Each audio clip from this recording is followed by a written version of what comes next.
Today is Saturday, and I'll be talking Jonathan Majors again, but not right now. Mandalorian, Season 3, eighth episode, finale of the entire show. It felt like the way that this one ended. It was a shorter episode than usual, but it was conclusions, it was epic action, and it was the season finale that was the worst of the three season finales. I know everything has to be so bold and so extreme. It's either the best thing or it's the worst thing, and there's really no space for in between conversations um, on the internet. I want to just offer this opinion right now. This was a cool episode. This is the way. We got a whole lot of Mandalorian type action. Their weaponry, the characters who are Mandalorian themselves were all in here. They succeeded in a task. We saw Grogu level up. No cameos. And that's okay. It's okay. I cannot discount the bad just because this one wasn't as good as last time. Last time was just, what did Marcus say back of the bus? He said that was the highlight of Disney Plus, the finale for season 2. I can't fight that. What's better, the Alexander Hamilton? What's better, the Mulan release? The highlight of Disney Plus was when Luke Skywalker deepfake showed up and the slow build, the music, Ludwig Göransson playing with the hand that was robotic, which we didn't see, and then we saw we only saw the hand after the green lightsaber, after a guy in Jedi robes, after the teasing was so beautiful. That was a great finale. This is a strong finale, and I'm here to discuss that with anyone who wants to take it up with me, because I can, for every kind of shot that will be taken, I think I'm going to have to run defense and let people know who I've invited to this stream that it was a good episode. We begin the episode with Axe Wolves, and he's up there flying up to top. He's got to let all the Mandalorians out. See, the enemies cannot actually get you once you're underground. It's a different battle once you're down there. So I thought he was about to do a sacrifice play, but Axe Wolves, way different character than he was in season 2, wasn't he? In that one episode we saw him, he just has so much growth there. So boom, there's one character more that we care about. He, Casca Reeves, Bo-Katan, 3 Mandalorians who I care about. Casca Reeves had like a cool moment with her knee shooting out those missiles in the air. Oh, that air fight, I cannot even start. Hey, isn't Katie Sackhoff the girl? I'll continue reading, Tony. Isn't Katie Sackhoff the girl the right-wing channels wanted to replace Brie Larson as Captain Marvel, yet now they turned on Katie because of Star Wars, bro? Hi, Mia. What have I walked into? I mean, hey, man. You want to answer that question? I didn't see it. It had to do with Captain Marvel, Katie Sackhoff, Star Wars, right wing. That seems like a whole. That's like a whole pot of like different internet things into one, isn't it? I never heard of Katie Sackhoff saying stuff like that. Yeah, it's internet things, as you put it. Okay.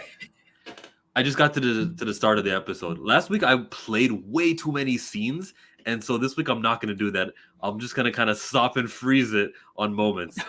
Okay. There was fire here. Wait, where is it? Right. Okay, never mind.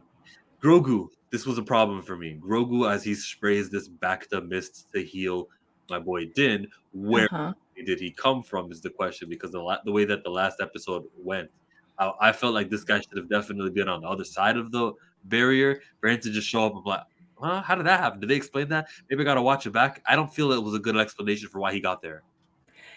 Yeah, okay, so they were behind the big shield door, and then they got free. Maybe, okay, something of the logistics of this place, right? Not Din. Jaren was on the other side. They were trapped here, so I'm thinking maybe they kind of went around and they rendezvoused in some kind of corridor. We have to tell each other that. One of those corridors that don't have a railing, he walked around and he was like, "Ooh, I found you, Din." Yeah. Bad. You know, that didn't stick out to me, but yeah, I might have to call BS on that. I don't know. Unless they had a tracker on him, like an air tag or something. Is that? It just wasn't explained. But they got them together. Hey, it's the second time that the Star Wars franchise got Grogu and Din back together, and we can't explain why. This is the second time it happened. It was weird. You could say there is a bond between the Dins. Oh yeah, that's another thing. The name is not Grogu Jaren, it's Din Grogu. But Jango Fett and Boba Fett, they only shared the Fett, remember? They're Mandalorians. Wow, I didn't think about that. Yeah, I really. No, there's other Mandalorians, like, Bo-Katan Kryze, and then her sister Duchess Satine. Yeah.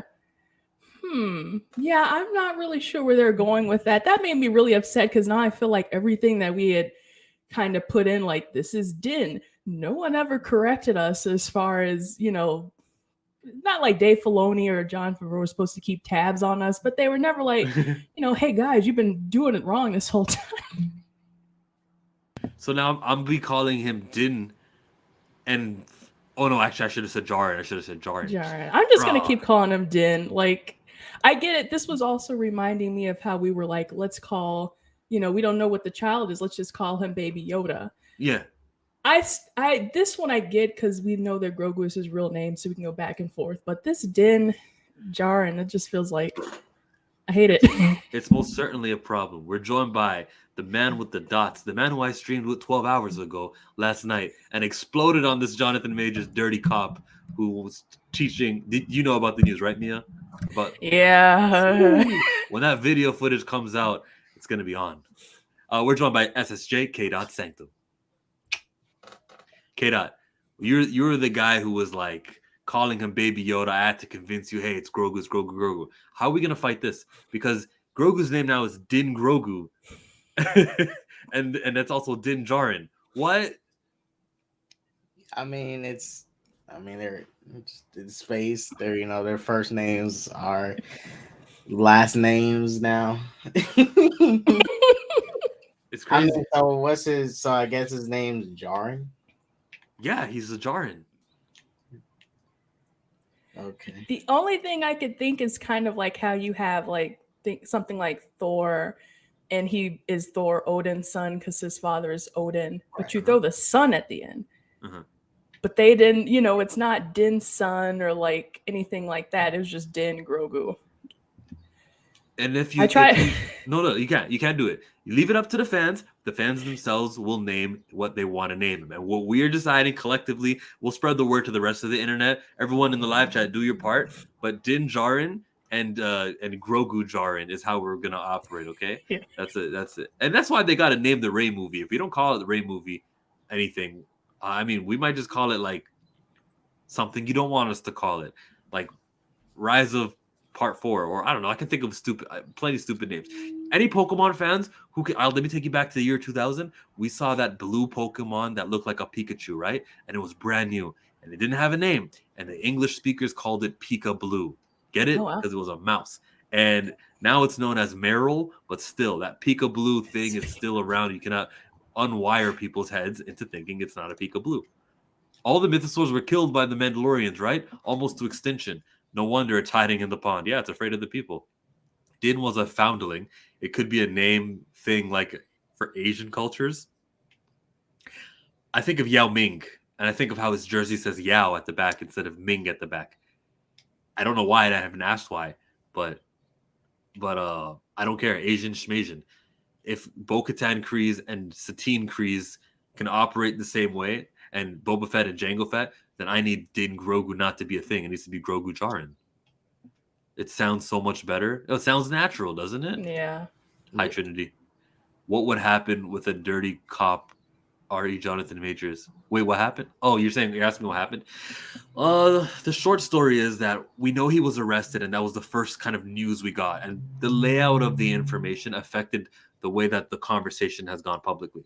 We're only here because when he called 911 to help his girl be assisted because she took sleeping pills or whatnot, according to him, his girl was talking to the cop, and the cop was trying to get her to say, oh, your boyfriend choked you, right? Jonathan Majors was choking you. That's why we're here. And this guy that's the short story. And I'll get into it in another video, Mad Max, so just stay tuned on my channel. I call his Din's boyfriend. Basically, it's a relationship like Woody Allen and his daughter. Right over my head. I don't know what he means. Hashtag Grogu Jaren. Facts. That's right. Wayne says the names don't bother me. The lack of a stinger for future seasons or other shows at the end of the finale, that irks me. Yeah. Where was the little book of Ahsoka coming next? Where's the Thrawn tease? Where's the... we are spoiled, man. Yeah, because I think they like the Mythosaur thing. They're probably going to gas it up again later seasons. That they just wasted Darksaber, so now they need something else to be a symbol. I still think Bo-Katan's going to ride the thing, but I figured she would have done that like this season. Like they literally said, she brought it up, and that's the thing. Her and the armor talked about it like, oh, we have to activate the Great Forge, blah blah blah blah. It's like you have a little Mythosaur that's from your ancestors that you got to use to ride, and you're more worried about a forge. I mean, yes, it's part of their culture, but like you can do both. They kind of just set this one thing up and then just like never followed up on it. And it's the finale where you kind of expect things to be followed up on, but what they did follow up on was enough. Yeah, because this thing, I'm gonna just say this season finale, while it was not horrible compared to season 2, I'm telling you, this is not a good season finale. If I have to compare it to season 2 finale, season 2 is probably the best finale so far of this show. Season 3 was to me like season 1 finale. It was like, all right, you're fine, you're cool, we cool. I almost wish, and this sounds horrible, but just because of how awesome that season 2 finale was, I wish they would have just been honest and been like, hey, this isn't going to be as good as the last finale. Right. Just like be honest about it. Because you feel like, okay, wow, last season they had Luke Skywalker appear out of nowhere. That was really, really cool. What are they going to do to level up that? And it was like R5 and some mouse droids. I don't think that's a level up. The Mandalorians flying in the battle looked cool, but yes, it did. There's no buts. It was cool. We've never got that in Star Wars before. That was some dope VFX that had going on, armor going. It was a nice little fight sequence. But then in the finale, right? Like I expected more from Gideon. It was a meh finale.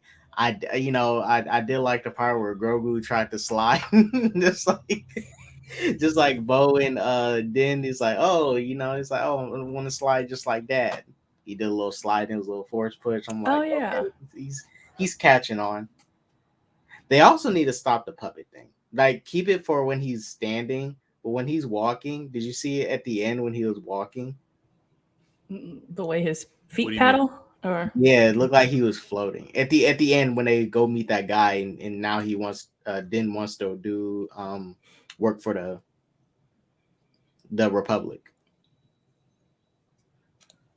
Remember they're walking into that bar to go talk to the guy. Oh, at the very, very end. And you see Grogu walking in, it's like, and he's literally like floating.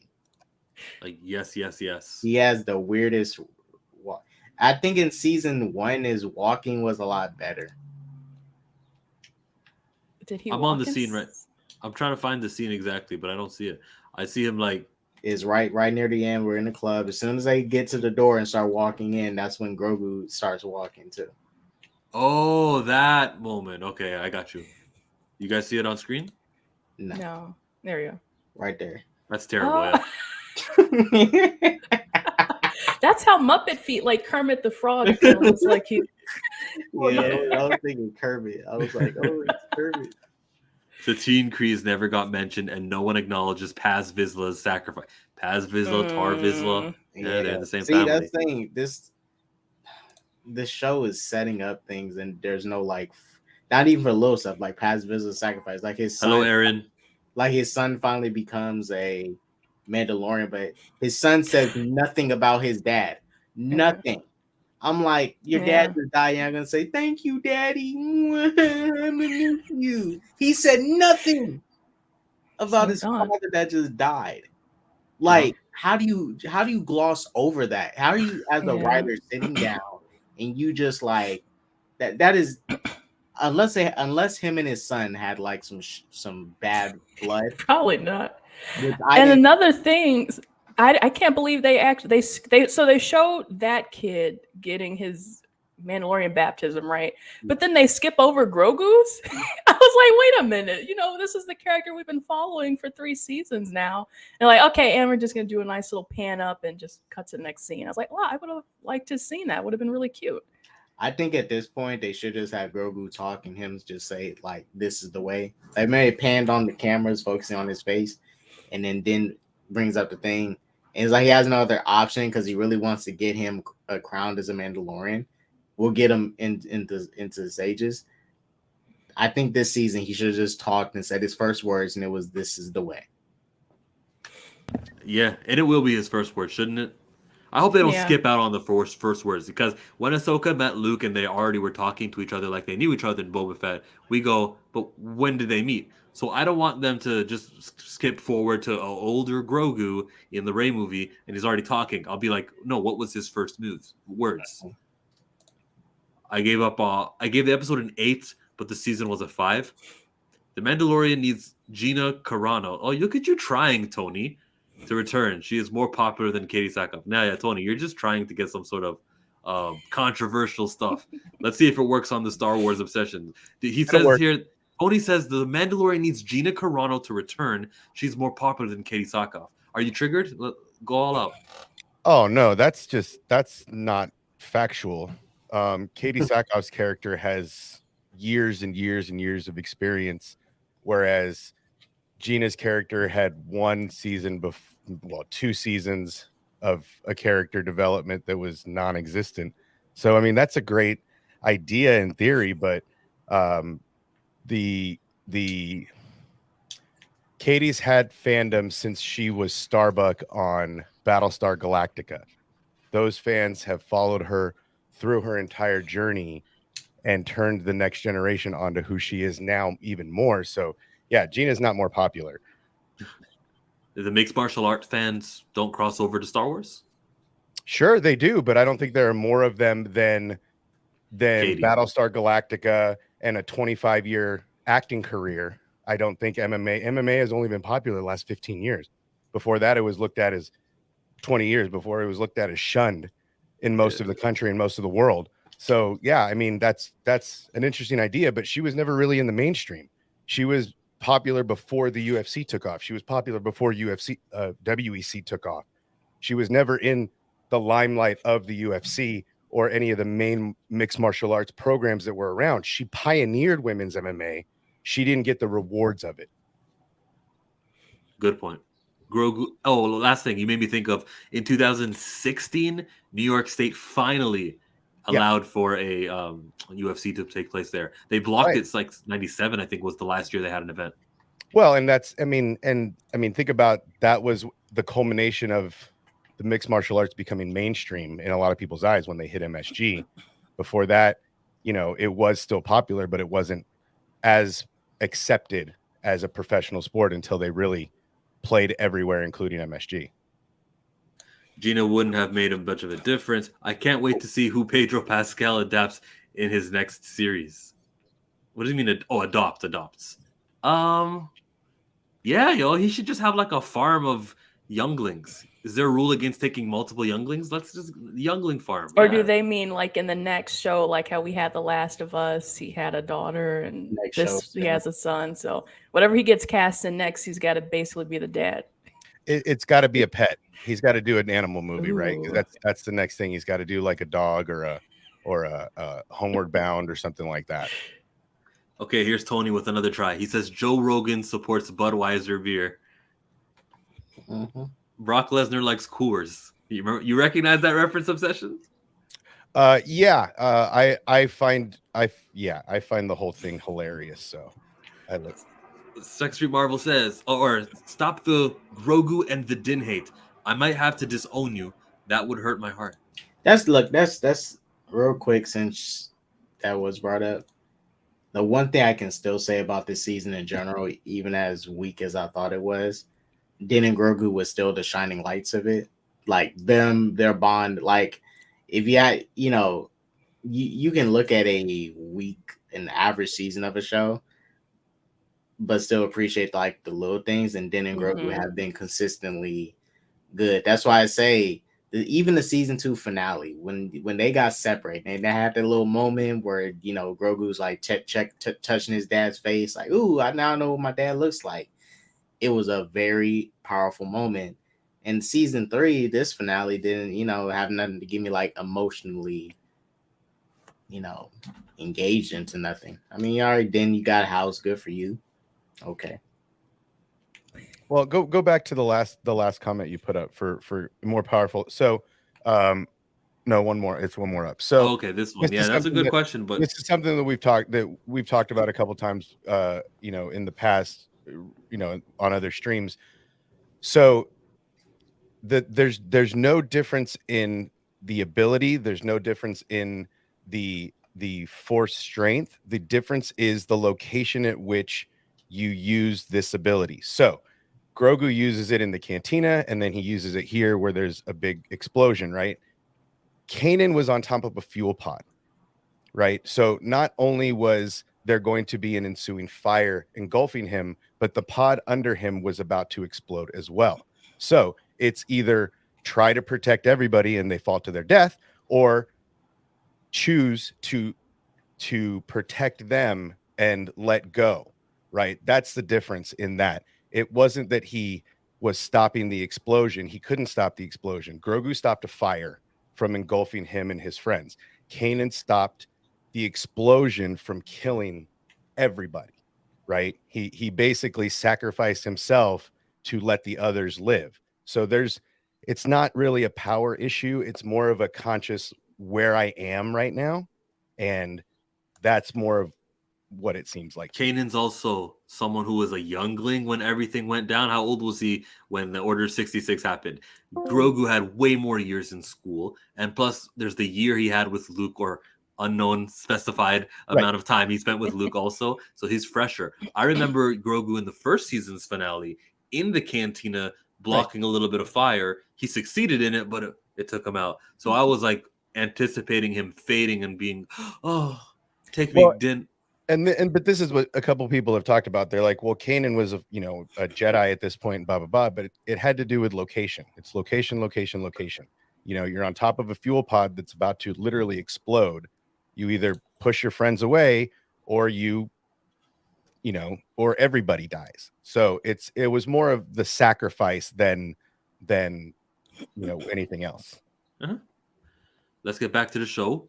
It says here, or look at this guy, Axe Wolves, telling everyone, leave the ship. I'm going to be the sacrifice guy to make the sacrifice play.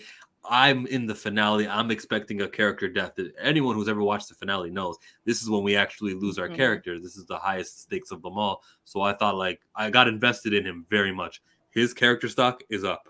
Mia, would you say the same? Yeah, I was surprised when they reintroduced his character this season. He was speaking, and I was like, oh, this guy can speak. He has a really great voice. He has a really great talent. I feel bad he was kind of wasted on the sideline in season 2. So yeah, he kind of did like a partial holdo maneuver. He didn't go splitting any ships in half, but just being like, I'll be the one to stay on the ship. Now I was expecting him to make that sacrifice, kind of in the way I guess we did see IG-11 in the first season. And it's good that you have those stakes, but he survived, it looks like, right? He was able to eject or something like that. He survived. I guess I was kind of glad he didn't, because I thought what he was doing anyway was already like, well, okay, him crashing the ship into the base was cool, but I think if he just sat there and oh, I'm just gonna sacrifice myself to sacrifice myself, because the worst sacrifices are the ones that are unnecessary and that can be easily avoided. So yeah. I'm glad that he just started to be intelligent and just shoot the window and jump out, because he had plenty of time to get out. I didn't think he was going to do it, because I was like, oh, he's about to kill himself. Oh, okay, but nah, he decided to, at least in this thing, I'll say this about the season. All the things I did not want these characters to do, they didn't do. For example, in the previous episodes, the IG-11 thing, because I thought originally they was gonna like, oh, let's send Din on a side quest for multiple episodes to find this part for IG-11. I did not want to see that, and guess what? They didn't do it. But if it was season 1, they probably would have done that, but it wasn't. So a lot of things I thought they was gonna do, they did not do. Some things I didn't want them to. I was hoping they'd follow up on. They didn't follow up on. He played it smart by bailing out. Of course, it's not Star Wars without a martyr. Cap could have bailed out the Star Wars obsession. Arc pulse generator. Why didn't the rebels use this to win the war forever? Oh, Satine destroyed it. She didn't want her technology used in any way, shape, or form. So she destroyed the entire base with all the data. You said Satine? Sabine. I'm sorry, Sabine. Yeah, Sabine destroyed all the arc pulse generator technology. The better hammer wielder, armor, or Thor? The better hammer wielder is Thor. You got armor's not worthy. She was throwing hands. I ain't gonna lie to you. She was throwing hands. All right. Obsession. Let them know about how awesome this scene was and how cool this made Star Wars like old time fans, like the Phantom Menace fans, get rewarded because we're looking at the same red ray shields. We're looking at a little bit of some droid. Oh, you got it. I need your R5. I need you to turn it, and we're getting suspense because there's some mouse droids. They killed it with the execution of that scene with the red barriers. I mean, this whole season felt very Clone Wars. There were a lot of references to the Clone Wars. There were a lot of references to the prequels.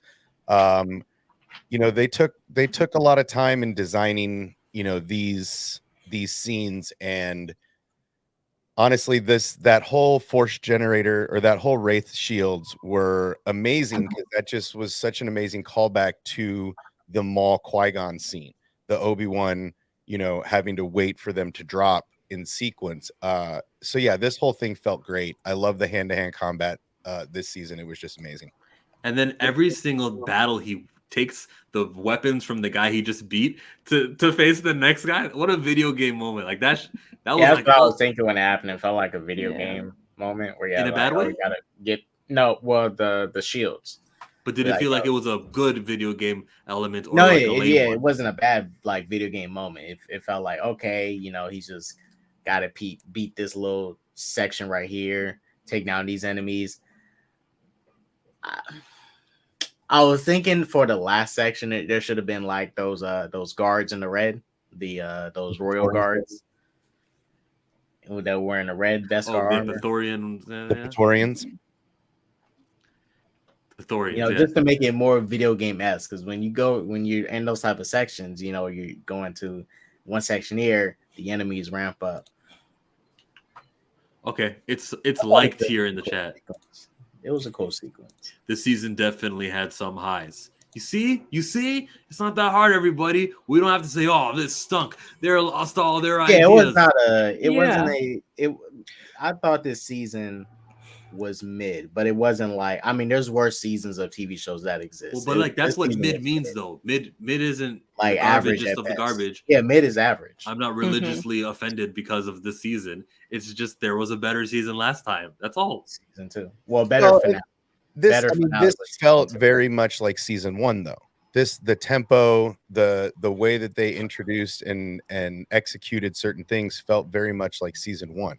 You didn't have the season 2 vibe because it was a totally different feel, right? The mission was different, right? At this point, it's more for the seasons. For me, it's more about the mission of the season and the culmination of the story. If you look at it that way, fine. Then it was just like season 1.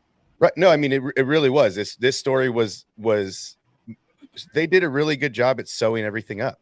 I mean, they could end the show right now and there would be no questions asked. Like, oh, why didn't you make a 4th season? It was perfect. It ended. Moving on. I mean, so it really, it's more, I mean, it wasn't as bad as people think it is. There were some fun moments to let people's head explode. But I mean, ultimately the story was they did a great job of sewing it up. Well, it's cool if we forget minutes sooner. They showed us Gideon could follow Grogu and Din on his map and shouldn't have let them there. Well, but that was bait, really. I mean, he believed he would win. The Praetorians were waiting in the wings. Like Gideon he let them come to him, right? Yes, the clones got destroyed, but I don't think Gideon was expecting him to even mess with the clones, right? I think he you mentioned clones. You mentioned clones. Listen, for the longest time, I would turn on the Star Wars obsession and I would hear him say, all roads lead to the sequel trilogy. And I'm sitting here like, he's kind of right because, it's the same timeline. It's Star Wars. I don't like those old movies or those new movies, but he's right. And he would tell me about they're preparing you for the clones. These are Snokes. This is how we got there.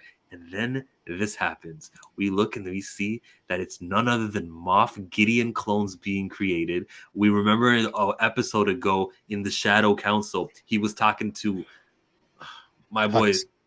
Thank you. Hux's daddy. Hux's daddy. So the Hux family plans and the Snoke and the Palpatine-ish, that's them. They're working on clone stuff. So it's separate from the secret projects here happening with Moff Gideon. Right. And wait, before you go, Obsession, because we don't want to hear from you right now. We've heard enough from you over the last 2 years. Mia, did you ever believe for a minute Moff Gideon or those clones were for Snoke? Did I believe that? Did you believe the clones in the episodes and all those test tubes that we would see every single time we saw a lab? They were Snoke. Did you ever believe it was connected? Yeah, well, at first, because I was kind of looking for that connection and looking for that bridge, because I was like, okay, I guess it was just, I just draw those connections, you got to be looking out. But yeah, so I thought originally the whole point was Gideon was maybe somehow in cahoots with trying to find out how to bring back the Emperor, or how to. Now, his big thing, though, was also using midichlorians. So they're using some kind of mixed science with cloning and also trying to extract midichlorians to create like some kind of super being. So I always thought it was trying to find a way to bring back Snoke, bring back Palpatine. I wasn't expecting Moff Gideon to be kind of like cartoon villain, sort of, like I just want to clone lots and lots of myself and then I'll be super powerful. And but now that you know that it's not Snoke, is it a surprise, a pleasant one? Yeah. I don't know. I guess this whole motivation for Gideon in the first place, him just wanting to be super powerful, I was like, okay, it didn't do anything for me. I don't think it was a horrible kind of thing. I think maybe I want a little bit more. I think I was just more hung up on like, how do you get midichlorians out and inject it into a clone that you're growing? I was overthinking that part way too much. K-Dot, you're next. Are you now pleased that those force-sensitive test tube babies are not Snoke? They're not Palpatine. They are Gideon. I really don't care. I'll acknowledge some sequel movies like that. But look, I'll just say this. I mean, this isn't nothing new. If you play Star Wars: The Force Unleashed 2, they had all those clones of Starkler. Yeah. But I mean, I already knew it wasn't going to go nowhere because there's still that big gap of time.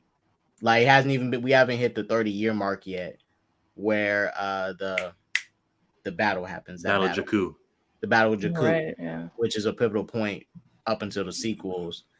So, yeah, these clones here, wouldn't say are really relevant to the clones that we see Snoke, because Snoke looks like is purposely disfigured and stuff. The way he's cloned, we don't know who the original Snoke is. We don't. That is correct. Well, yeah, like those Snoke clones, I don't even think they're Gideon. I think they're purposely just something else.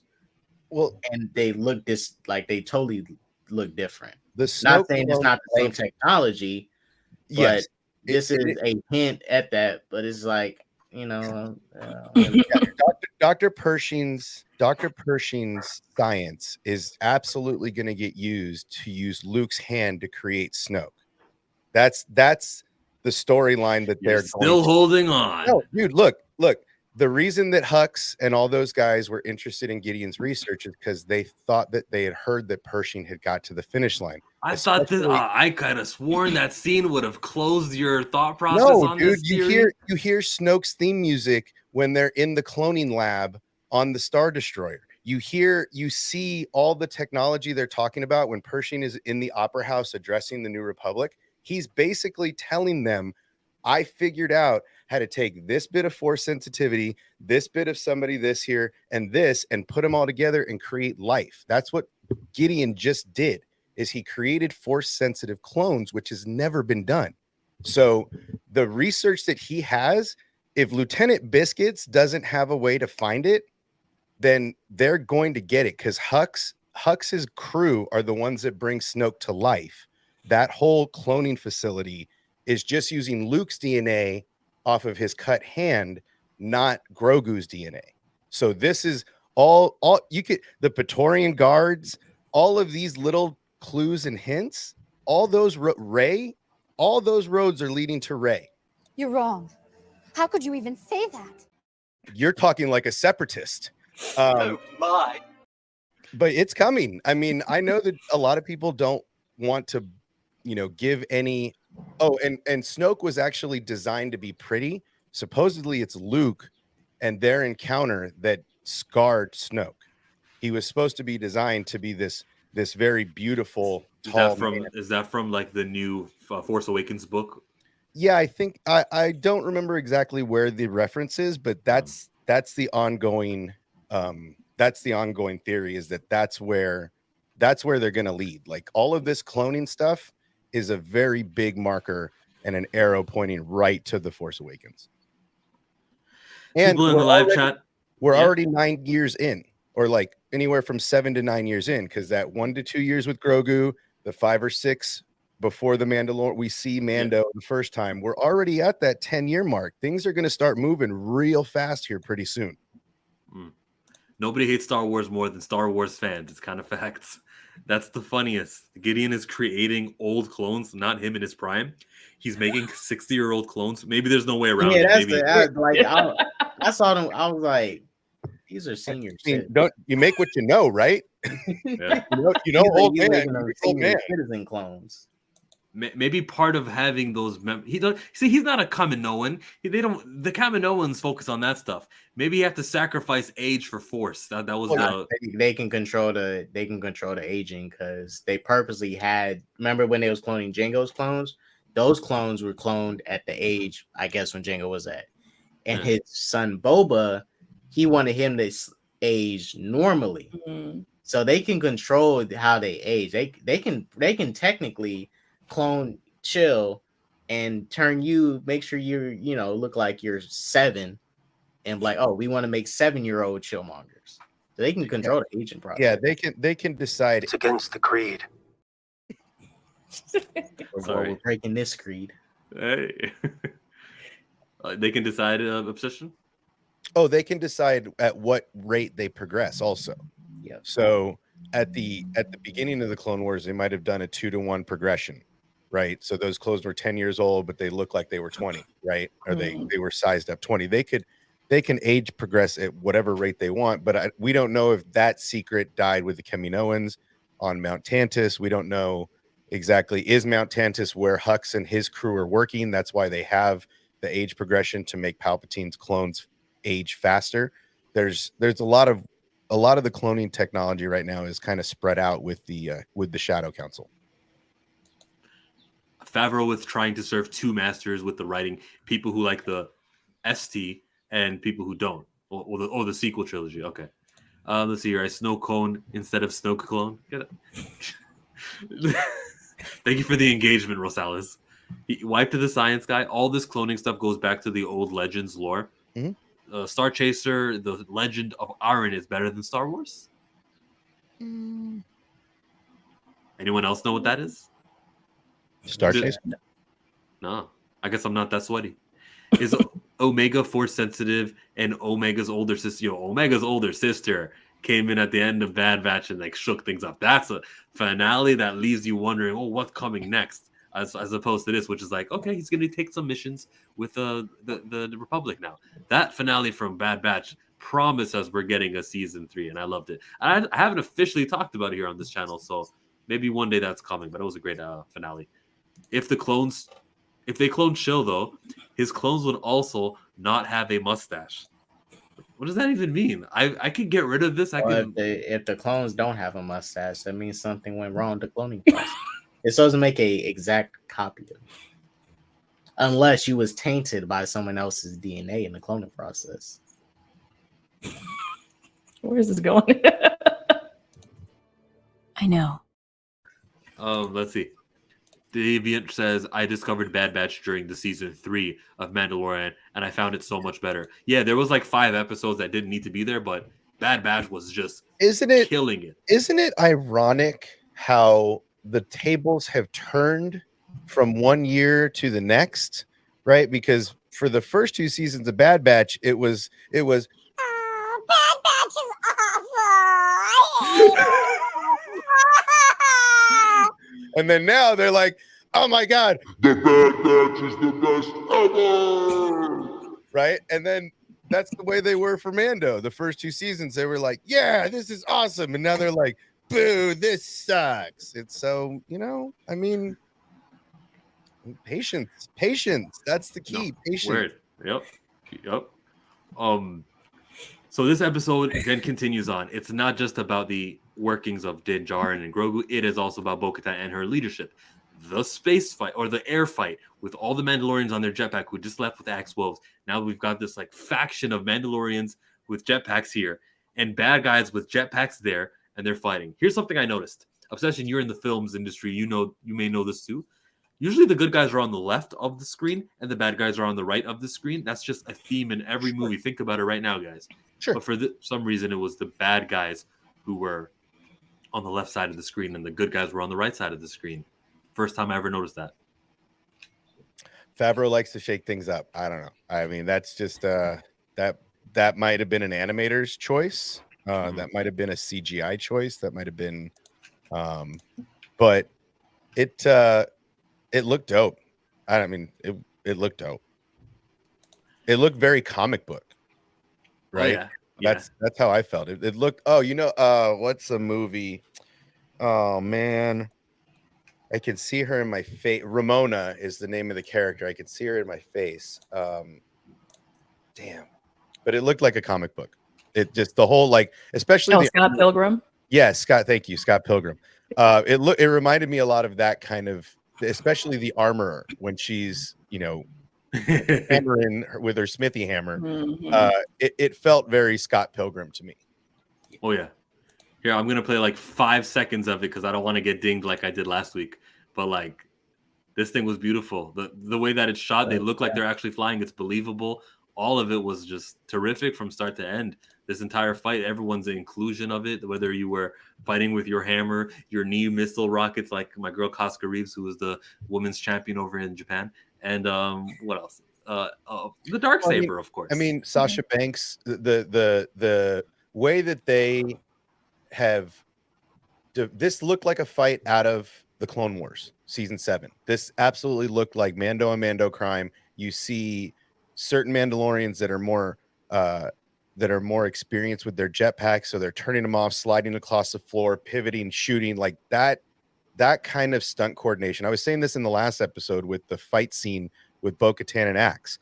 That was the best fight scene I've seen in Star Wars without lightsabers. Right? Anything without lightsabers, that is the best fight scene I have seen probably since Disney took over, to be honest, because that the technical difficulty to do what they did on the wings of the gauntlets as she throws her lasso around his neck and drags him to the ground, that stuff was amazing. Like the complaint I had is if they smacked their head against the side of a gauntlet at 50 miles an hour falling from 100 feet, they'd have knocked them both out. Like they'd have both been on the ground dead, and then somebody else would have claimed the Darksaber. But all things being equal, that was an amazing fight scene. Like the Mando on Mando crime fight scenes are amazing. Word. Anyone else?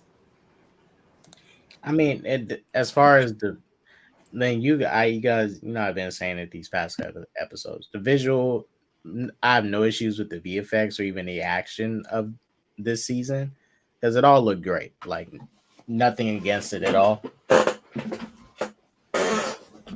VFX was on point. Yes. I feel like everybody's complaint is the story, right? They feel like things were, it was lazy writing. This season accomplished so many things in the short 8 episode run. So if you think about what was accomplished and what was sewn up from the first season and the second season to now, really the writing was executed from season 1. Season 1 plot holes were sewn up in season 3, right? Like that's good arc writing. Burning questions returning next week. Felicity says here, what would have made the aerial battle better was if they have thrown in a few slow-mo sequences. I know she's Call joking. Zack Snyder. I'm not for slow motion. I think they executed it as perfect as possible. That whole sequence was top tier. There we go. That's why I'm salty. Visually, it's incredible. So many great things that deserve better writing. I think they don't understand when they have these action episodes, that action, maybe on the paper, it looks like it's a lot of things, but that stuff happens really quickly. And then we're left with episodes that are like 33 minutes when I could be getting something longer. That's something that this show is effing up with, because the action heavy episodes are short. That's why I say I look at it like this with prime example, The Dark Knight and the Batman, right? Let's say you compare that to something like BVS. What does people say about BVS? Oh, the Batman's action was great in it, right? But the story is not really that good. You go to The Dark Knight and the Batman, what's the strongest thing about those movies? The story. The action is probably the weakest thing from it. That's why in some cases, while I want both great action and a great story, I would take a story over some action any day of the week, because look at Game of Thrones. Barely has any action in it that's like really catches your eye. But what do we like most about Game of Thrones? Dialogue. The dialogue. Just the script itself. While the action was not bad, it wasn't like eye catching like this Mandalorian action we watching, or John Wick action. No. But that dialogue just kept us engaged. That's why it's cool to do. I give Disney props for this, Lucasfilm props for this. All their other Disney Plus original shows, like the MCU shows, is when it comes to the Star Wars stuff, looks like movie stuff. Yeah. The MCU, when it comes to TV shows, are like, I'll be honest, they're almost looking like CW shows at this point. Well, I mean, okay, so we look at the season as a whole, because week to week, everybody has their complaints, right? As whether it's a 55-minute episode or a 38-minute episode, everybody has their complaints. Sure. Regardless of on a week-to-week basis. But go through the whole season, right? Take a step back, look at the whole thing as a giant picture. What did we accomplish this season that was set forth in previous seasons that has good storytelling? We talk about Mandalore for 2 seasons. We go back, we find out what happens in the beginning. We go down and find the living waters like we're supposed to. We get the apostate brand taken off. We become part of the covert. Bo-Katan converts and realizes that the zealots aren't all bad, and realizes that all of Mandalorians need to be together. They work on that as a group, right? Grogu gets his armor suit that everybody was jockeying for 2 years. Grogu IG-11. Grogu, you get it. It's hilarious. It's fun. A little overused, a little silly at times, but ultimately fun, right? Okay, the Quarren episode. Everybody hated the tentacle kiss, right? So there's week to week crap that people don't like, but ultimately, the pirate looked like a big thing of seaweed in space. Cool. Okay, great. Maybe character development or character design wasn't the best in certain aspects, but ultimately, did the story really? Oh, I'm sorry. Lizzo, Jack Black, and Christopher Lloyd in one episode, it just blew up the damn internet, right? Made every content creator hate the show, right? So are these little potholes in the road on this season to the great overarching story really enough to make it bad or no? I don't think so either. I think my thing is, it's like, this is why I feel tight about this. No, I know how I feel about this season. It's weird because, I love kind of, I think episode by episode, I think the episodes were executed very well. I like the arcs that they had, the stories that they were telling. And I also just like how much, I say they had a lot of novel ideas in this, kind of like with the Lizzo, Jack Black, how they kind of made like an NCIS episode for Star Wars. Like, we've never really seen that Din Djarin before. Bo-Katan Droid Detectives was like one of my favorite story arcs, man. Yeah. Okay. And like I said, I enjoyed the story that they told with Dr. Pershing and how they switched things up. So they had a lot of new ideas, a lot of stuff that they brought to the table. I think my issue with it is from the very beginning, I didn't really see a linear path as to where the story was going. So I don't know, I always bring in like Netflix. Like, I think Netflix does really well with their series like Wednesday or with Stranger Things, where you know from the get-go what the conflict is.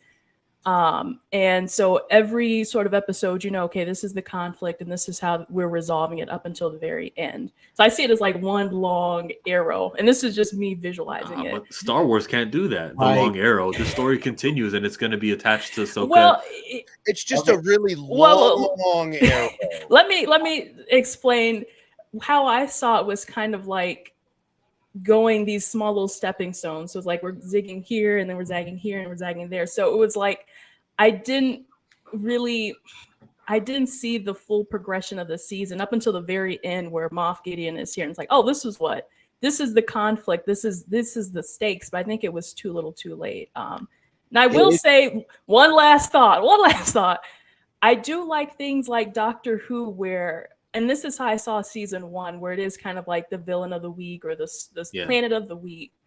I just maybe wish that was more blatantly the focus of the Mandalorian season 3. Like, if it had just always been that way, then I wouldn't feel so bad about us going from one adventure to the other. But I think season 1 and season 2 prime me to believe that, okay, we're always going to have this long progression. And I guess I just didn't see that in this season. And now I'll shut up. It was okay. Are you giving the Jack Black episode right? My issues with the Jack Black and Lizzo episode is not the issues of them being, you know, chubby or whatever. People was complaining about, oh, Really? Wow. Yeah, there was people like literally making fun. Jabba the Hutt. It's people, but that was far from my issue with the episode. Parts of it did look like an SNL skit in some parts, but this is my issue with that episode. And this was like it's the last 3 episodes, pretty much you get into your finale. I felt that was one of the most forced side. You know, a lot of shows have, you know, filler episodes, right? All of it wasn't filler, but that felt like to me one of the most forced side missions in this season ever. Because I'm like this. Jack Black's reasoning for them doing the little quest they needed to do, this little thing so they can go talk to the soldiers, was, oh, you're a Mandalorian. It's in your religion to, you know, you walk around with guns. So by technically, technically we can have you in here. And I'm like, okay, the other Mandalorians is also part of their religion too. Just have them come inside of here and they can deal with these robots for you. I'm like, well, it was unnecessary. It was like, unless this is going to be something for the future, right? Because I thought that's not going to happen. Because I thought, okay, maybe this right here is setting up seeds for the future of Star Wars, like in the sequel era or whatever, you know, planting some seeds. But it was just, it's all about this little city, you know, when we could have just got to them talking to the Mandalorians, right? Just getting right to it. I understand they wanted to add some more fluff, but it was like that was just fluff. Like there's good fluff, but that was just like fluff that was for me. We're the wasting part our time. I really enjoyed watching Din's regression in this episode. Right, he's grown to a point where droids are no longer his issue. Right, where we first meet him, he's like, "Keep your droids away from my ship." Right, he's like, "Don't keep your droids away from me." Right, he's got this real distrust, and then we see him grow through the show. But then he gets on a planet full of B2 battle droids, and he's like, "Oh, I remember. I hate these guys." Yeah. And so, literally, droidist. the scene where he's kicking the B2 battle droids to try to find the malfunctioning one I just saw the smile through his Mandalorian helmet. Like you could just see he's just like, bah, He having was like Yeah. just like a kid that would do that to like a toy. It was so much fun, and the chase felt like Anakin and Obi-Wan chasing the bounty hunter in episode 1 or episode 2. It really gave me that Clone Wars feel, but you know, yeah, I'll say this. I remember the part when Din jumped through the window to tackle it. yeah. That I remember them droids was a lot heavy. Like them some heavy droids. He kind of knocked that droid off his feet pretty quick. Like pretty. He was midair. He was running. That I mean, he was full stretch, and you know, he was already midair. I'm not saying he couldn't, but I mean, you that's a heavy droid that he just knocked down so willy nilly. Yeah, it just was fun. The whole for me, you know, the Lizzo and Grogu scenes were, you know, they were cute. I mean, I got my They're little cute. dude, I got my little dude here with me always too, so I feel that pain, but you know, it was fun to watch Grogu be a little kid with force abilities. Like there were these pearls in those scenes that were awesome. Watching him help her win, right? And those little things were a lot of fun. This scene was great. I mean, that whole watching them chop IG-11 into pieces was great. Yeah. I didn't. I think thought that it was going to make it. I didn't think IG-11 was going to be gone at the end of this week's episode. I thought, like, we have a new toy. Let's have it on the market. It's going to be the accessory for all your Grogu. Now your Grogu speaks when you squeeze it on the IG, and boom, it's already gone. They might still do a toy because I bet you, because I could tell you that yes no episode was hilarious, and everybody in, they may not have liked. I know some people didn't like the whole Grogu in an IG-11 suit, but Yeah. that whole scene was hilarious where he's just walking down the street. Yes, yes, yes, yes. I can walk without that pram. Yes, yes. Like it's a little kid that learned how to walk, right? Like there's just so much satisfaction in those little, even though they weren't, you know, it wasn't, it took you out of it or whatever. That's how I felt about Jack Black. I had less problems with Lizzo and Christopher Lloyd than Jack Black. Jack Black always plays the same goofy dude when he's playing a goofy dude, and so he took me out of it more than she did, right? I could see her being a princess of a planet like that with the guard, like she looked like a princess, like a spoiled princess, right? Christopher Lloyd's character was, if you really rewatch the episode a couple times, when the cooking droid is going at it, he covers his face because he starts to laugh. Right. So like right then I knew, oh, he's the guy, because he kind of like starts to laugh when the droid is going nuts. And so like the acting that he gave to us, that whole old separatist man in the New Republic, for me, that was a great character. I think they could have done it without Christopher Lloyd, but you know, I thought it was that episode served its purpose. Like the middle part was Cameo City. Literally a cameo city, and then it was the beginning and the ending was furthering the Star Wars stuff. And that's my biggest complaint with Disney Star Wars. This is not Modern Family. Everybody doesn't need a character in Star Wars from their roster, right? It drives me nuts. That's the one thing I do not like that Disney is doing with Star Wars, is they're just bringing in too many cameos. Just stick to the old plan. Bring in a bunch of cameos. Cameos, man. Mia said, Yeah, I was thinking about it.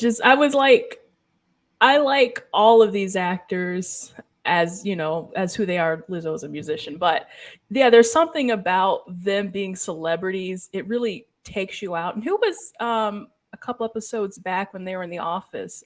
Tim Meadows, right? Yeah. I wasn't expecting that. I was like, I like Tim Meadows, but this is now I'm like, okay, where's Adam Sandler? Is he going to come out? Yeah. See, but Bill Burr didn't play Bill Burr. That's the thing. You didn't see Bill Burr. I saw an good angry... for you. No, you're right. The voice did. He got me there. He got me to Mayfield. You still saw Bill, but he wasn't playing Bill Burr, right? Like a lot of these other people, it's hard to, you know. Jack Black played himself. Like he played Jack Black. That's how Jack Black is in real life on stage with his band. You know. K-Dot's with us too, right?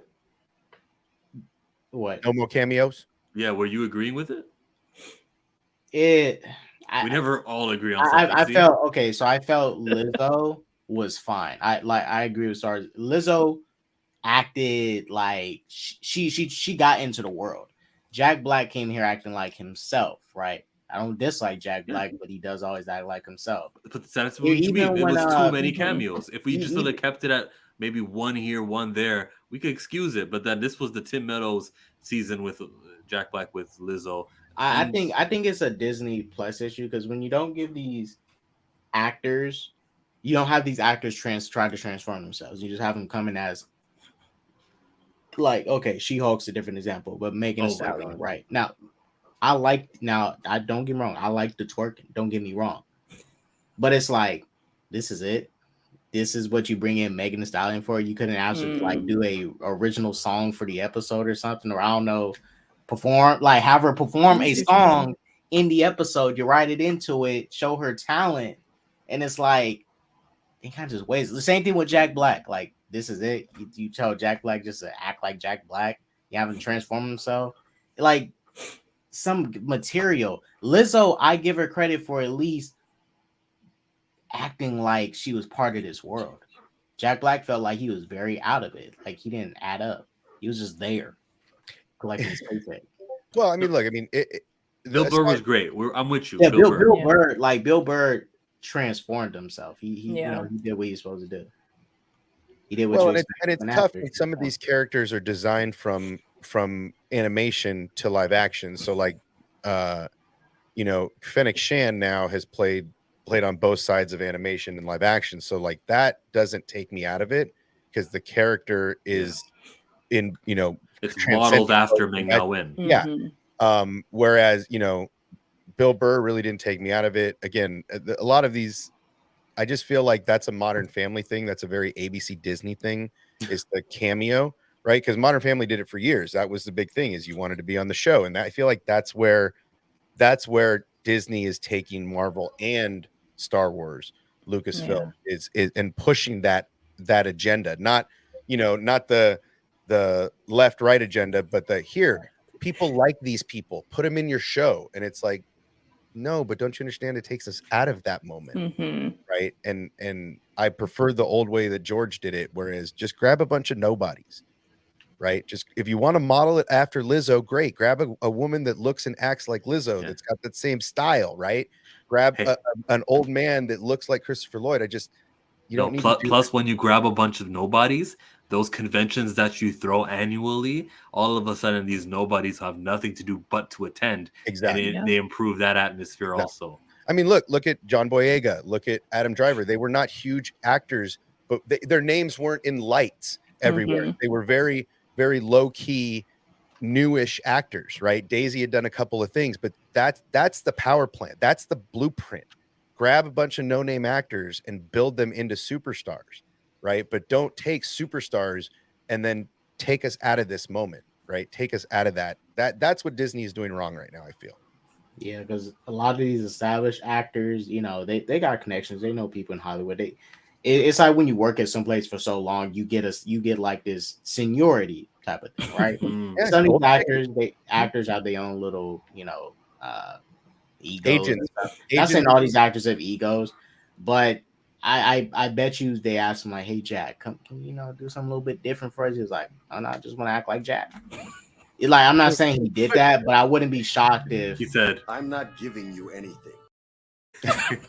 Right, because some of these actors, it's like with the prime example. Remember with the Rock's contract, the Rock and Vin Diesel's contract. They can't lose in any movie they're in. Really? Yeah, that's why their fights are always a draw. They can't lose in any movie, and it's like, wow, you think about trying to put Dwayne "The Rock" Johnson in a Star Wars episode, and he plays a villain, and you want Din Djarin to beat that villain. That's the type of stuff I'm talking about. I was like, dude, that's a bit much. That's a crazy stipulation. You're supposed to lose in the middle of the movie to win at the end, right? Like, it builds it up. I can't even write a story with you because it's in your contract. Not saying, just using an example, Dwayne, I can't even defeat you. Well, work around it. Why would you create such an abomination? It's like the story has to end up suiting the actor and not the story itself. Can I get back to how awesome this season was? We got a live action Zeb. That too, yes. That was amazing to see. And the one thing I didn't expect to see this season was that character. I would have expected Hera or Sabine or any of the other Ghost crew, but Zeb, just a Zeb chilling, like, all CGI whoa, perfectly, like, and you go, your "Hey, own that looks like the same X-Wing. species, but it looks a little bit older." And then you think, "But this is a little bit later." And then you go online, you're like, "Wait a minute!" And what I did was I skipped to the ending of the episode to see the credits. Right at did you do the same thing? Oh Obsession? yeah, dude. Oh yeah. And I needed to know. I knew Was that as soon as I heard his voice, I was like, "Oh, that's the voice actor. Shut up." Right? And then you go to You can't be serious. it is beautiful. Beautiful. Like that's what I'm saying. For every scuff or scratch in the paint, there's just beauty under it, right? It's like patine paint jobs. They look nasty and rusty and crusty, but you get closer, you're like, oh shit. Hello, what have we here? Yeah, it's intentional, right? And that's how I feel about what look, Jon Favreau does a great job. But I've said it for a long time. Dave is the key to success, and watching these everyone agrees on that. Watching these two grow together is why I still have hope in what we're getting. Like the story that hearing Dave Filoni at Celebration talk about his whiteboard room is what I've been saying for 2-3 years now, is that man has a plan. That man has a Feige board. That guy has a Feige level plan. And I'm talking early Feige, like phase 1, phase 2, not phase 4, 5 Feige, right? I'm talking about early Feige. That's how Dave is right now. Dave wants, like, he's like, how can we connect this string to this string? What series do we have to put in to do this? How can we connect these dots? Mm-hmm. And yeah, he said, I started episode 1, I ended episode 9. That's the space I live in for my storytelling. So he's all in on getting us to the road of Rey. Like, he's all in. What do you propose? You have failed me for the last time. I'll find some more to play for you. Perfect. Here, this one's for you, okay? The last one. This one's for you. You ready? That was a good one. Hey, look, I'll just say this: when we get to that road, I won't be there watching that road. That's why I'm here. I'll still stick around and watch this stuff in between and maybe play the video games and stuff. But here's the thing: here's the thing I ask everybody: Can these storytellers get you to a place where it is not your favorite or even on your like list? The answer is yes. But can they take it off your hate list? Yes. And your digestible list, so you're not like my little guy here throwing up on himself every time it comes up. It's right? Okay. And can these two guys with amazing storytelling, yes, a couple fumbles here and there along the way, get you to a point where you can at least digest it and accept it rather than hate it? Yeah, because it's fiction, science fiction, anything is possible. Yeah. Yeah, and like this is the thing for me. With this franchise itself. And I don't blame Dave and John for this. This is not their fault. They can possibly work around this, but there's only one workaround to get me to accept this, is that Luke stuff. It's cool. What does that mean? So it's really that, and it's specifically.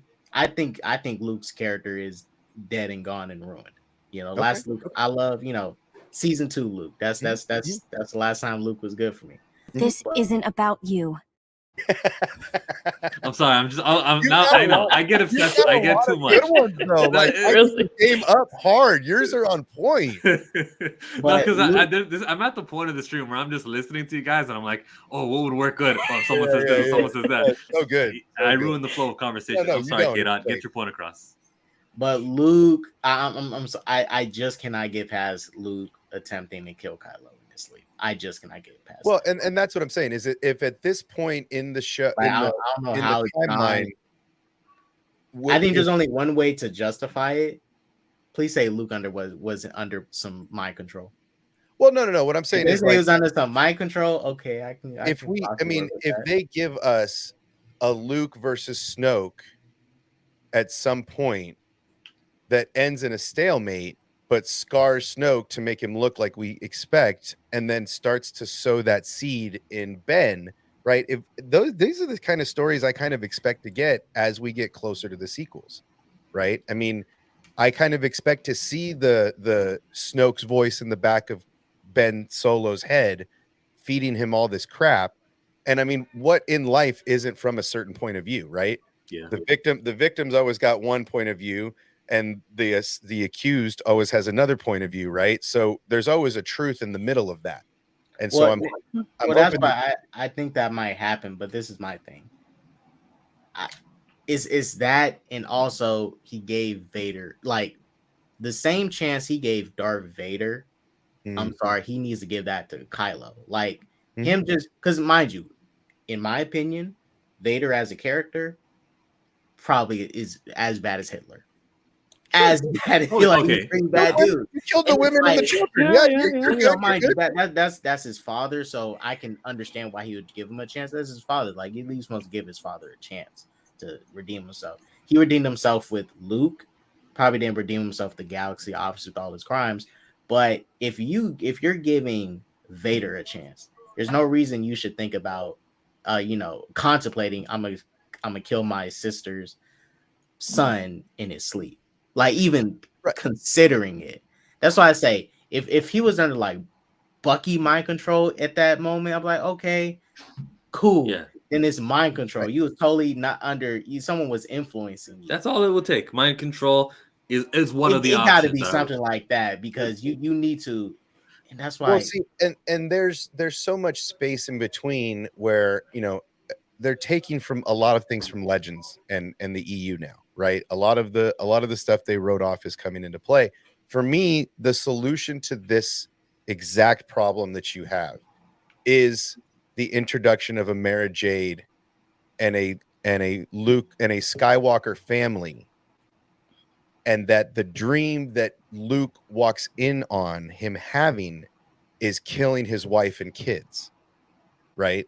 Like, and that's he just didn't explain that to Rey. That's all. And just has a quick moment of, I got to kill this mother, and then it's like, whoa, these are just thoughts, right? Like, that's to me, it's fixable to most people in a way. For me, it doesn't bother me. Everybody has moments of weakness. Everybody has things that they're ashamed of. Even the best of us have moments where we make grand mistakes that we wish we could take back. How long does a moment last? Sometimes for years. I mean, sometimes you have these hateful, vengeful things that live inside of you for a very long time. But I'm expected to believe that Luke was in the comfort of his own hut. It was a regular Friday night, and he goes, "You know what? I'm having these evil thoughts. Let me get my lightsaber." It goes against his lightsaber. No, I think he was on patrol. I think he was on patrol checking on his students. He was on patrol. That makes him closer. No, I mean, he still had to come in. He's got his lightsaber. He's walking around checking on the students. All right. He sees and senses something dark in his nephew. He takes a peek behind the veil, sees some really messed up stuff, and goes, "Oh, I got to get rid of this." And then it's fled. It's a moment. You've never had. He's not running up to the kid. He still has to walk in, think about it, contemplate it. He's already there. He's looking over him. That's like 6 steps forward that I cannot accept happened. No, I mean, have you ever had students?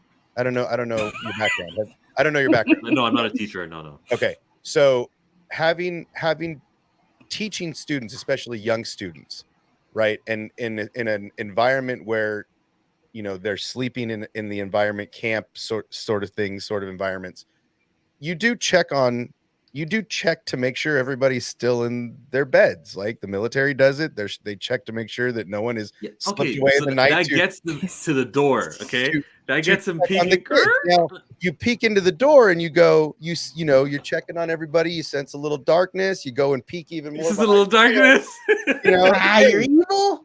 What are you doing over there? I thought you was evil. I sense some darkness coming out of you, and then you peek behind the veil. He's killing your wife and kids. He's stringing them up with the Force. He's slashing heads off. You're like, oh, oh, that's not real. It's a Fine. moment. Yeah, no, That's I like that. That's I'll what take I'm it. saying. Something has to be in that moment. If however Favreau and John It's got to be justify big. it needs to be he was corrupted by something for him to not even consider Right. to talk to his nephew first. Well, Right. and think about That's the how thing, he 'cause treated Vader. if that was if it was like that was his nephew and he just Well, think about when Luke has this tendency to go dark. He's not this perfect messiah that everybody thinks he is, right? He has a tendency, like his father, to go a little dark Not and that dark. to blur the lines. Well, look, Luke Like he father, did like hold son? himself back Luke with his fights dad. He Vader. stopped himself.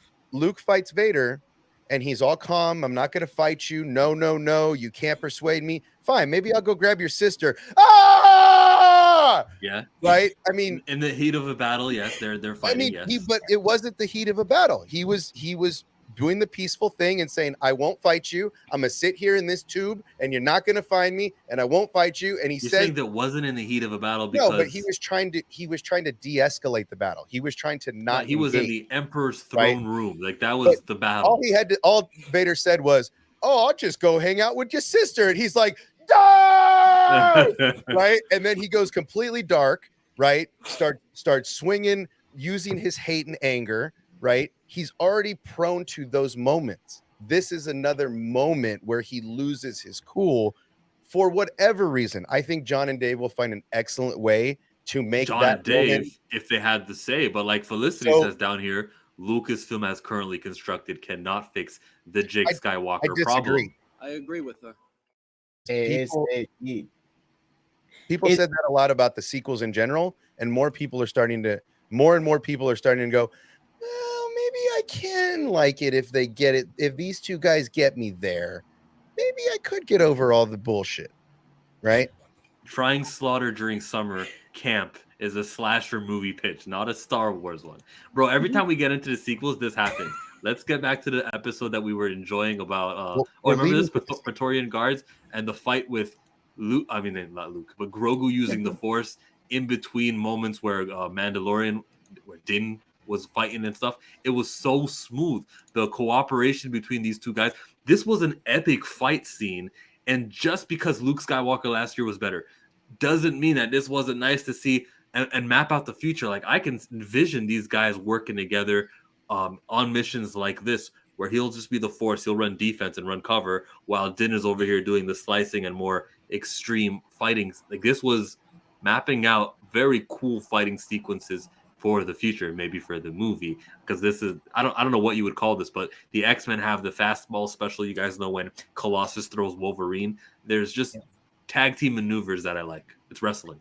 Well, Ezra and Kanan did a lot of stuff like that also, where they would combine their abilities to throw Ezra, into an action sequence.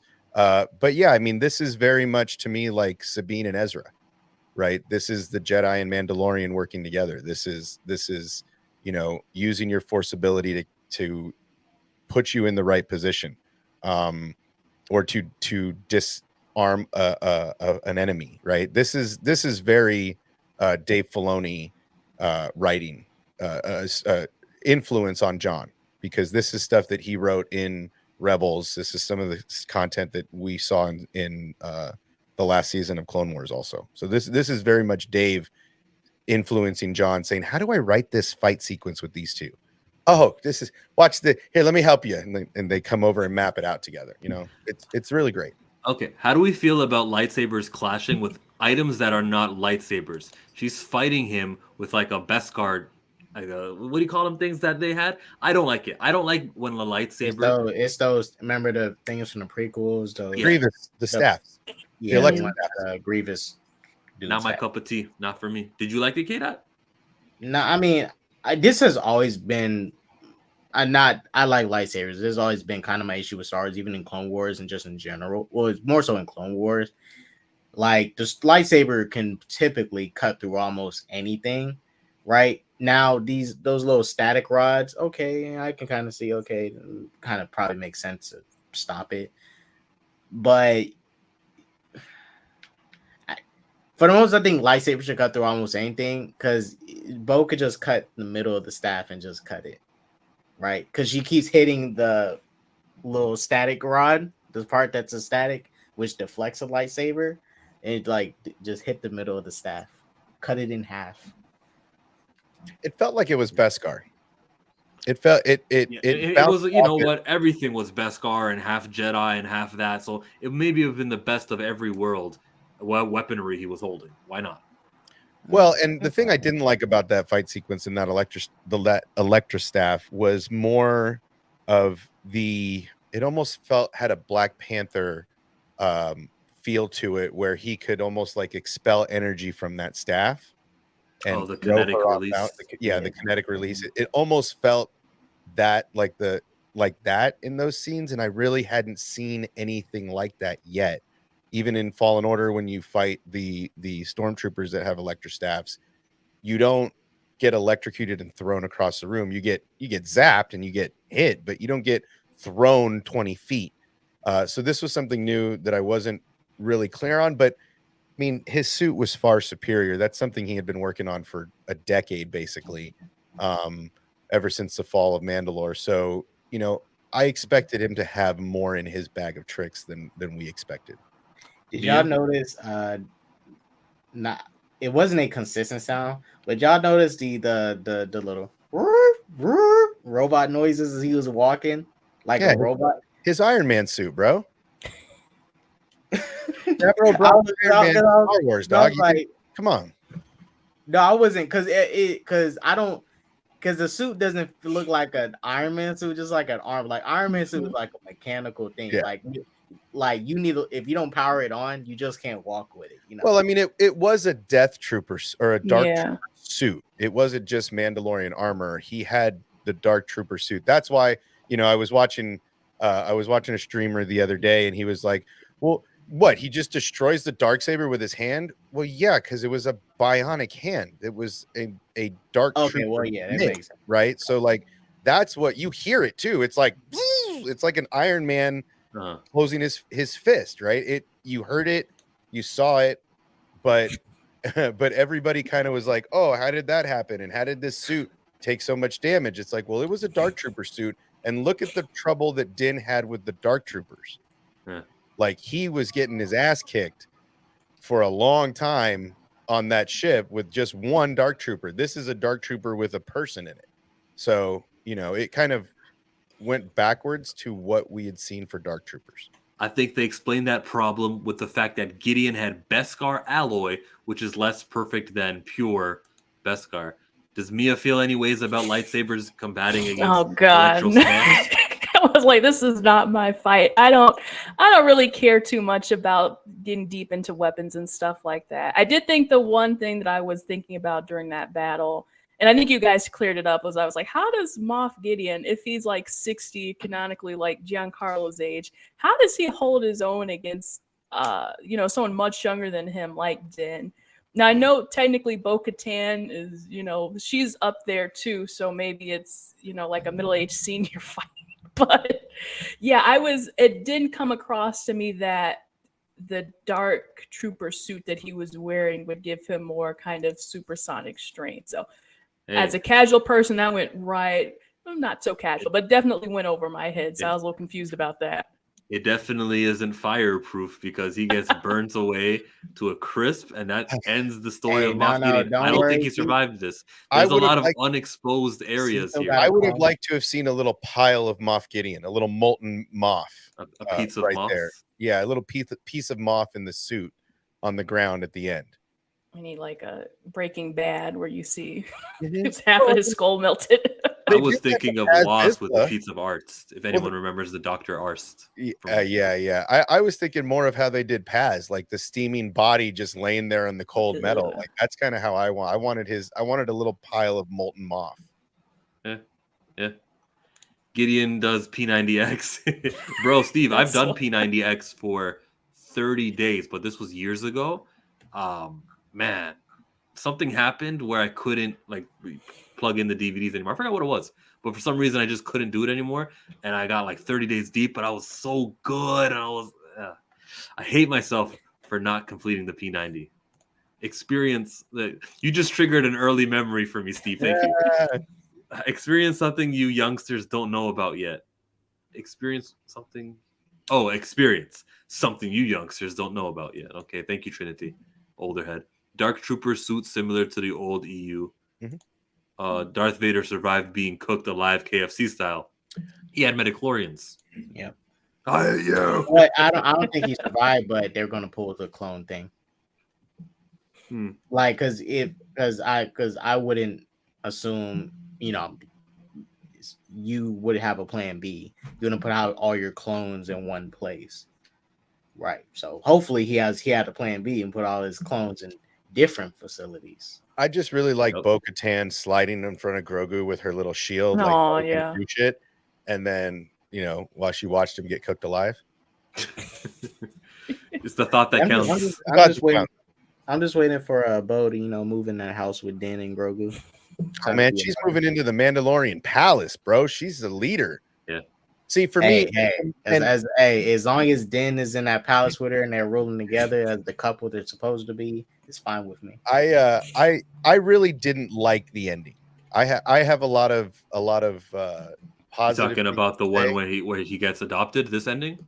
No, the house on the farmhouse, the ranch. The Andy Griffith show ending for me was too much. This scene for me was too much. For me, I feel like Favreau is a better writer than this. I expect more than the Andy Griffith ending where they walk down to the pond with his son and they're fishing. So for me, the better ending here would not be for Din to die like I have been reading here and there, but more for, he came in as a gunslinger. The first scene we see Din Djarin, he's walking through the cantina doors on a bounty, and you see him and the music comes up and you just see this gunslinger. For me, the better ending would be after the Forge of Mandalore is lit, Din and Grogu turn around and walk out the back and almost like walking into the sunset together. Cut end credits, then use the IG-11 as a post-credit scene.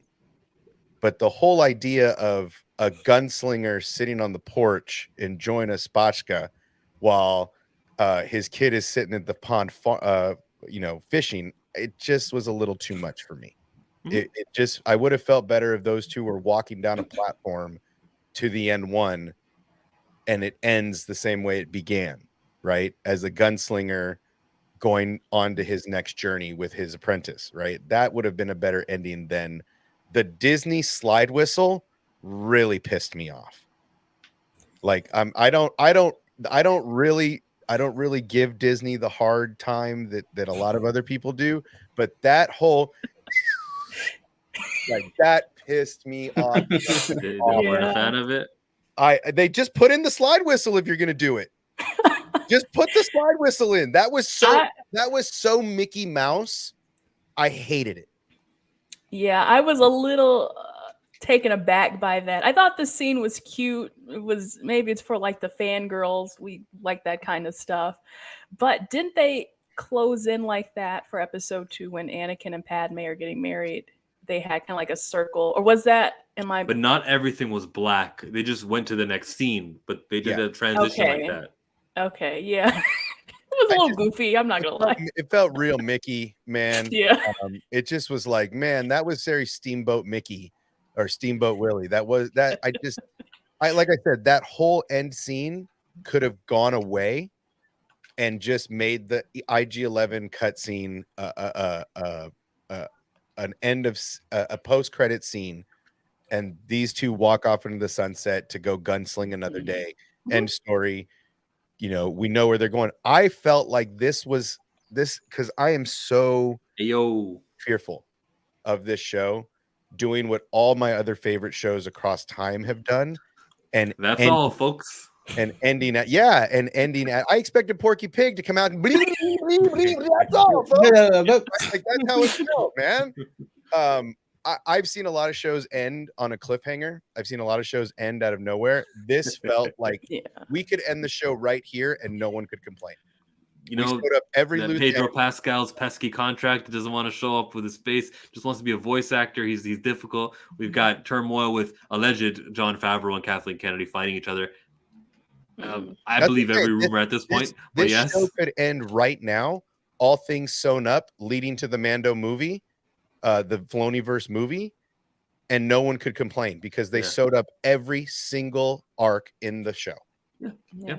And if it doesn't end, it will continue with him doing missions for Carson Teva and helping the Republic, and which is going to result in him interacting with Leia and other characters who are Republic related. Could we see Din Djarin and Grogu in Ahsoka? Yes, and you know what else we can see Din Djarin in? Pedro Pascal can voice Din in a new animated series about Luke, and Mark Hamill can voice Luke. Everyone can win. Yeah. Well, here's the thing that I think. You know how we see the saber droid in the trailer to Ahsoka? I've thrown a crazy left field, never going to happen thought. But what if that conversation about starting anew is about Grogu bringing the Darksaber crystal to the Sabersmith droid? Yeah, why not? And creating his own lightsaber from the Darksaber crystal. That's next. That would make the most sense for me. Grogu's definitely Mandalorian.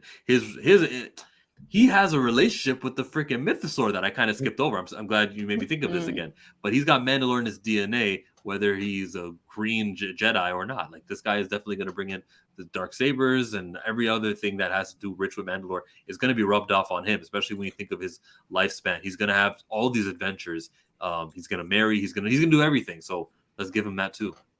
Well, and his Jedi journey may not really begin until after Din is gone, right? Like, he may wait because he's so old, or he can grow so old that he may wait for Din to be gone before he even starts his Jedi training. He'll be 100 when Din is 100 years old. So will Grogu, right? Their 100-year-old could intersect where Din dies, and Grogu's like, well, I guess I'll go back and start learning to be more of a Jedi. Right? We don't know how that story is going to pan out, but eventually he's going to outlive Din, and at some point could go back to Luke's school as a more grown-up, mature apprentice.